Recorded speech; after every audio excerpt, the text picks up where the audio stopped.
The peace of Christ be with you. This is Father Tom with our video bulletin for Holy Week. Again, this Sunday, Palm Sunday at 11:30, we will live stream the Mass. These Masses have been very well received by parishioners, many of whom have commented, including the Roche family. One of our religious families said this. Dear Monsignor Tom and the angelic crew, our family gathered around the dining room table, our makeshift altar, and came in communion with our fellow parishioners via the laptop and live streaming Mass. God is in persnickety. He accepts prayer and reverence anywhere his disciples can practice. This is the message we are teaching our children. The live stream Mass experience brought familiarity, security, and routine into our lives. We have been St. Dominic parishioners for nearly 30 years, and we thank you for your forward-thinking, enthusiastic efforts, and commitment to the Catholic Church. Many warm blessings. The Roche family. Thanks to the Roches and all the great families of our parish. We put the Roche family note in the spot of our bulletin where usually there's a stewardship report, but there is some news to report from stewardship, and here's Tom Flynn, our controller. Hello, everyone, and here is this week's stewardship report.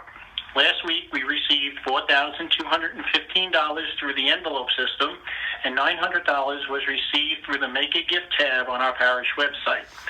Although this amount is much less than normal, given the emergency, we are very grateful for those who have found a way to help our parish. Also this week, for our pastor, Father Tom, our principal, Mr. Martorelli, and I participated in a webinar hosted by the diocese to educate us on the kinds of financial assistance recent legislation has made available. We are currently pursuing these possible ideas. With Easter around the corner, which is usually one of our biggest collections, we are hopeful that many of our parishioners will send in their parish support envelopes or make a gift through the parish website. All of your parish staff pray that Easter blessings be given to you and your loved ones as we get through this crisis together. Thank you. Before moving on to Easter, as it is Holy Week, this week's letter in the Bulletin focuses on our beautiful Stations of the Cross, both at our church, but in our chapel particularly, as they have been carved into the walls of our chapel. These works of art, which are quite beautiful, being carved in, perhaps indicate that Jesus, his salvation won for us on the cross, is part of the very lives and foundations of the Church, of the faith. Dan Searby, a parishioner of ours who's been on the Via Crucis in Jerusalem, also shares some photos of stations he has taken and also his reflections on having walked the actual footsteps of Christ. The email that delivers you this video bulletin will also inform you that we're live streaming all the Holy Week liturgies, including Palm Sunday.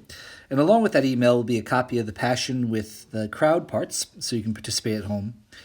We'll also be blessing palms at the liturgy. However, these palms are not to be distributed till after the emergency, so no way to get them. But we do ask families to think about making a cutting of a branch, perhaps one in bloom from your own garden, and holding that up for the blessing. All the liturgies of Holy Week will be live streamed, and we do have, thanks to Mr. Tim Carl, a YouTube channel where you can go to consult these when they are being shown and archived later. Given the restrictions, Confession Monday will not be able to be held this year when churches were open from 3 till 9. But I've asked Father Matt to share with you a recent beautiful teaching from Pope Francis. It's often said that some of the hardest words for anybody to say are I love you, thank you, and I'm sorry. As Catholics, we know what the experience of saying those words are like when we get to celebrate the great sacrament of reconciliation. When we come into the confessional, we confess our sins very humbly, and we say to the Lord, I love you, thank you, and I'm sorry. As you can see, I'm sitting here in one of our confessionals here at St. Dominic's, and usually on this upcoming Monday, this Monday of Holy Week, we celebrate Reconciliation Monday, which is a beautiful opportunity for all of us to make use of the sacrament of reconciliation in preparation for Holy Week, in preparation for Easter. But this year, we don't have that opportunity.